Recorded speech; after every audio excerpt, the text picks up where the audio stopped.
लड़की को अचानक निर्जीव चीजों की आवाजें सुनने की शक्ति मिल गई, लेकिन उसका पैर घायल था और वह चल नहीं सकती थी, इसलिए वह शहर के बाहरी इलाके की सड़क पर बेबस पड़ी हुई थी। तभी सड़क ने उसे बताया कि एक कार तेजी से उसकी ओर आ रही है। ड्राइवर का ध्यान उसकी तरफ खींचने के लिए स्ट्रीट लाइट बार बार तेजी से झिलमिलाने लगी। सड़क भी जोर जोर से हिलने लगी। इन अजीब घटनाओं की वजह से ड्राइवर ने गाड़ी की रफ्तार धीमी कर दी और जल्द ही सड़क किनारे पड़ी लड़की को देख लिया। लड़की की हालत देखकर अमीर आदमी ने अपने ड्राइवर से तुरंत एम्बुलेंस बुलाने को कहा। तभी लड़की ने उस अमीर आदमी के दिल की आवाज सुनी जो मदद की गुहार लगा रहा था। उसने तुरंत कहा कि वह भी उसके साथ अस्पताल चले, क्योंकि उसके दिल ने बताया था कि अगले 30 मिनट में उसकी धड़कन बंद हो जाएगी। ड्राइवर को लगा कि लड़की पागल है, लेकिन अमीर आदमी ने उसकी आंखों में सच्चाई देखी और उस पर भरोसा कर लिया। अस्पताल में जांच के बाद अमीर आदमी ने लड़की का बार बार धन्यवाद किया। अगर उसने समय रहते उसके दिल की बीमारी के बारे में न बताया होता तो इलाज में देरी होने से उसकी मौत हो जाती। जब उसे पता चला कि लड़की को उसके माता पिता ने घर से निकाल दिया है और उसके पास रहने की कोई जगह नहीं है, तो उसने तुरंत पूछा कि क्या वह उसकी गोद ली हुई बेटी बनना चाहेगी। लड़की ने खुशी बिना एक पल गंवाए हाँ कह दिया। अगले दिन अमीर आदमी उसे अपनी हवेली ले गया। उसने लड़की को एक जेड का लॉकेट दिया और बताया कि यह परिवार में उसकी आधिकारिक पहचान का प्रतीक है। जब लड़की ने उस लॉकेट पर खुदा हुआ उपनाम देखा तो उसे एहसास हुआ कि वह अब इस शहर के सबसे अमीर आदमी की बेटी बन चुकी है। उसने बिना झिझक उसे पापा कहकर पुकारा। उस रात अपने नए कमरे के बिस्तर पर लेटी हुई भी उसे यकीन नहीं हो रहा था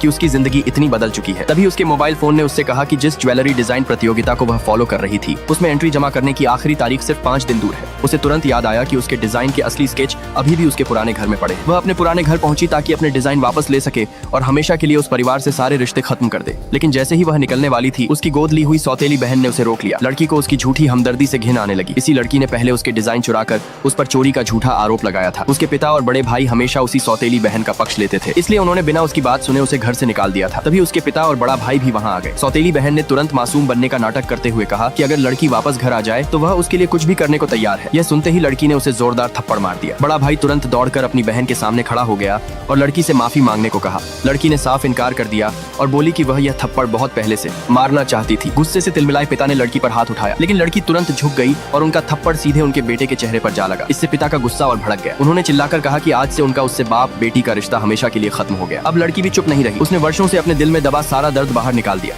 उसने बताया कि कैसे उसके पिता और बड़े भाई ने हमेशा सौतेली बहन का साथ दिया और हर बार उसी के साथ अन्याय किया। उसे जरा भी अंदाजा नहीं था कि मेज पर रखा एक मग उसकी बातें सुनकर इतना गुस्से में आ जाएगा कि उससे भाप निकलने लगी, मानो वह लड़की के लिए इंसाफ करने की कसम खा रहा हो। अगले ही पल वह मग जोरदार धमाके के साथ फट गया, जिसे देखकर कमरे में मौजूद सभी लोग दंग रह गए। मग के टूटते ही घर की बाकी सारी निर्जीव चीजें भी जाग उठी। सबने एक साथ ऐलान किया कि वे लड़की से हुए अन्याय का बदला लेंगी। अगले ही पल घर का हर सामान अपने आप चलने लगा और लड़की को छोड़कर घर में मौजूद बाकी सभी लोगों पर हमला कर दिया।